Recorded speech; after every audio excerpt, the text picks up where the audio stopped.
This video is about how birthing better skills developed around working with pain. These skills developed first in the early 1970s when there was a 5% cesarean rate and women were given a general anesthetic. So they were not awake during a cesarean. And we all labored, 95% of us labored. And that meant that anything that might happen or could happen in birth was totally accepted because the medical profession wasn't sophisticated enough to do much about it except knock us out with a general anesthetic. So when women labored in pain, if you labored for 92 hours, that was perfectly acceptable. Yes, forceps were used, but cesarean was only done really to save a woman's life. So we all labored, and pain medication really was to knock us out. Things like scopolamine that put us into a twilight sleep. So we still experienced the pain, we just didn't remember it particularly. And sometimes women just labored with all the pain, but then were knocked out in second stage, which is kind of interesting because that's usually the less painful part of labor. It wasn't until really the mid-1980s where epidurals were introduced. And that's a whole other story. That's 15 years after birthing better skills were developed. But when birthing better skills were developed, Grantley Dick Reed's book, Childbirth Without Fear, had already been well known within the natural birth movement. And so even though women in the United States, particularly, were learning skills like Lamaze and Bradley, they were trying to couple it with not being afraid of birth. And as I mentioned in the other video about the hows and whys of pain, we talk about there's no correlation between how a woman feels and whether she experiences pain. Sure, on an individual basis, a woman can say, I'm not afraid of pain, and then have a fairly pain-free labor. But when you take a look at large pictures of women, there isn't a correlation between how you feel about pain, or whether you fear pain, and whether you experience it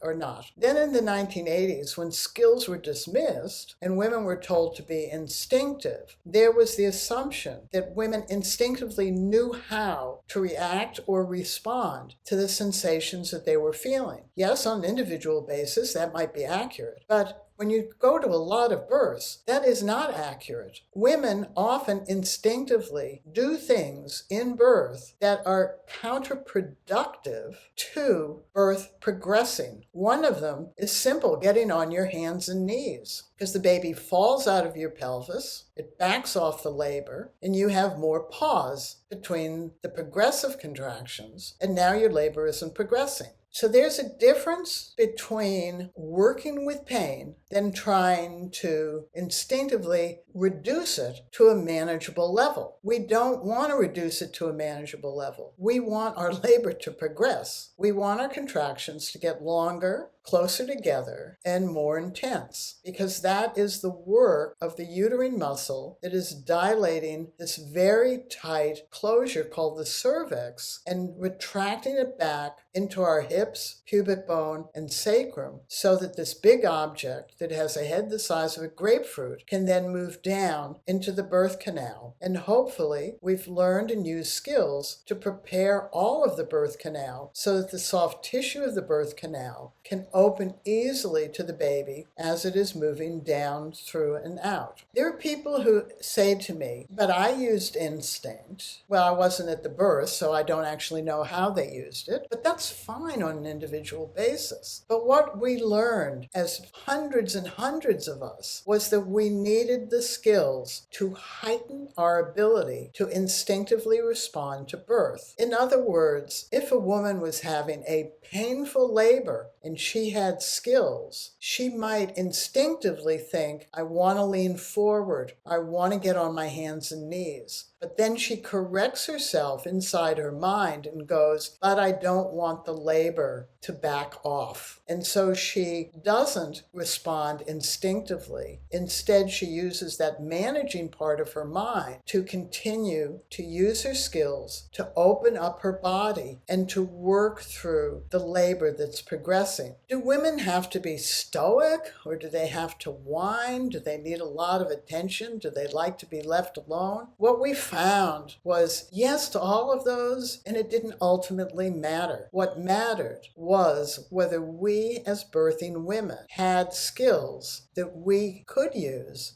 and chose to use. Are there many women who learn birth skills who choose not to use them during birth? Well, it depends. Sometimes women will say, I planned this type of a birth, but I'm having this type of a birth, so I stopped using my skills. So one of the birthing better skills we developed very early was it doesn't matter what kind of birth is unfolding for you. It's your baby's birth. It's always an activity. Continue to use your skills to do the activity of birthing your baby.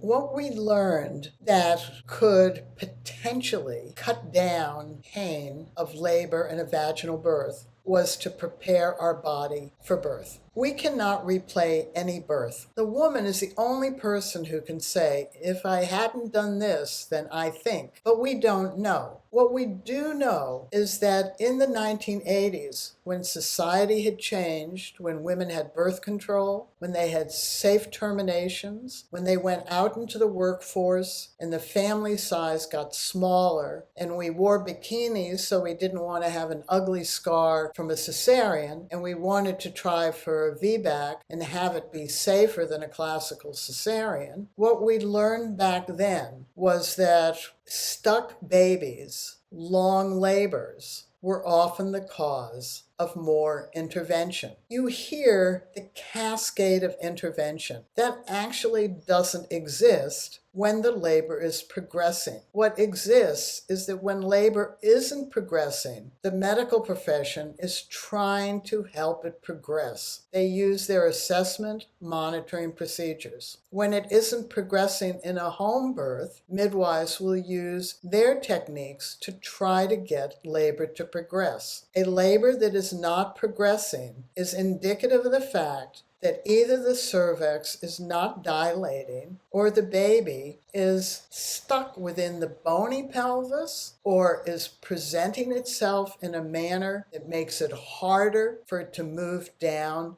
through and out your body. So the skills that we developed in the 1980s were skills around body work because it was apparent that long labors were no longer tolerated as they had been in the 1970s when cesareans were major abdominal surgery. And so most women didn't want to labor beyond 24 hours, whereas when I first gave birth in 1970, if women labored for 72 or 96 hours, as long as she and the baby were all right, that was just continued. And if the baby ended up being born stillborn, it was accepted. But we had bigger families back then. By the 80s, our families had reduced in size, and the birth of every baby was considered to be important as a mother's life. And that had not been true throughout time and place around the world. Every culture had accepted that babies die at birth. They just didn't want mothers to die at birth. But by the 1980s, it was expected that both the mother and the baby would live through the birth. So when we worked with pain, when we had skills around pain, we went back to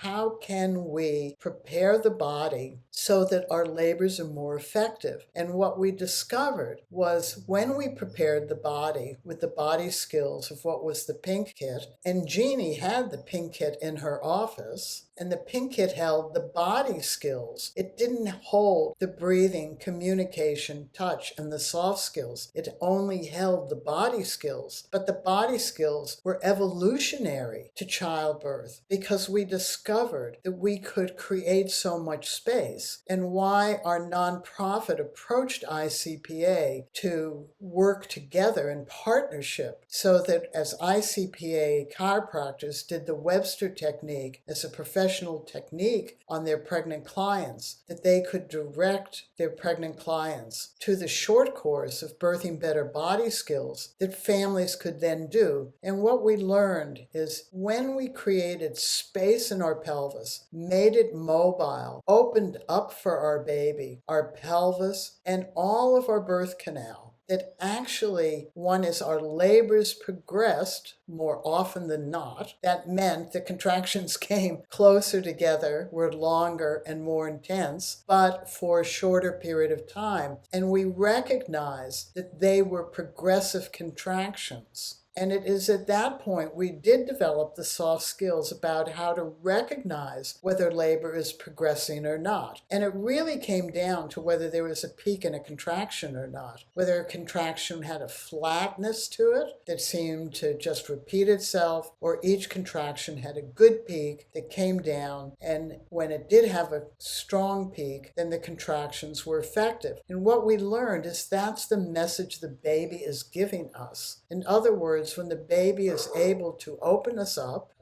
and move down through the cervix and move down through the bony pelvis and move down through the upper part of the birth canal and move out of the vagina in a relatively easy way or over a reasonable period of time, then we do feel pain, but we're more likely to accept that pain and work with it and know that that pain is an indication that our labor and our birth is progressing.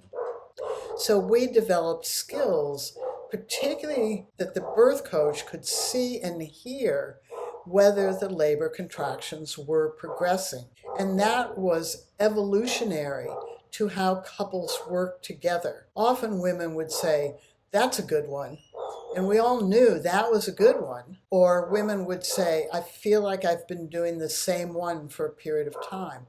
We didn't allow that to occur for long periods of time because we understood that if we created space in our body and then we paid attention to the postures and positions that we were in birth, so that our labor contractions were always progressive, that we could use skills more effectively to deal with the sensations we had and we didn't feel out of control. So that's where we learned about the 5 phases of each contraction and the importance of touch skills and the importance of preparing the birth canal and communication skills and teamwork skills. All of these come in to how do we deal and work with pain during the active part of the activity of birthing our baby. And it was no different from whether we felt back pain or hip pain or uterine pain. We worked with the area that we felt discomfort and we created space inside it. We created space inside it because we learned breathing skills to breathe in and expand space inside. We also learned about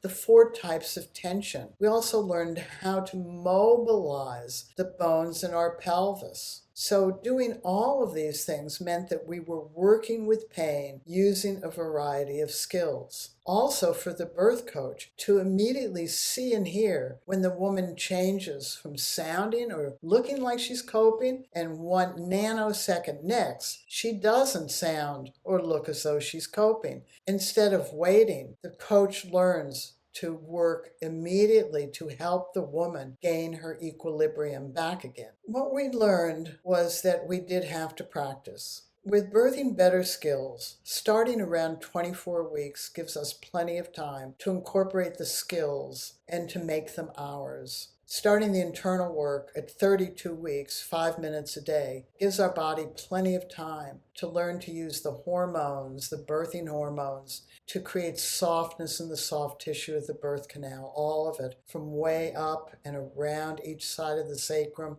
behind and each side of the rectum, and the sit bones. And the ring of fire, the outlet, all of that got worked on. What we learned was that it was so important for us to take the activity of childbirth seriously. It's a Mount Everest. There is nobody who climbs Mount Everest without learning skills, but they can practice by climbing another mountain. We can't practice birth. We learn the skills and hope that when we apply them, they work. What's good news is that when we apply them, we get pretty much instantaneous feedback. And so if we move in one position and it doesn't feel like we're open enough, we're willing, once we have the skills, to alter that position, and it may be very subtly. In other words, a woman sitting upright like I am now may have a very effective contraction and she feels tired, so she leans forward, and the next contraction isn't the same. It goes off. And when she's skilled, she can go, "Nope, can't lean forward right now." So she gets gets back into the position, and if she's still tired, she then may say to somebody, I just need to close my eyes for a few minutes, or can you give me a pillow? And she alters what she's doing, and then she observes. An observation internally during the process of the activity of birthing our baby is what helps us choose internally which skills we use at any nanosecond of the birth.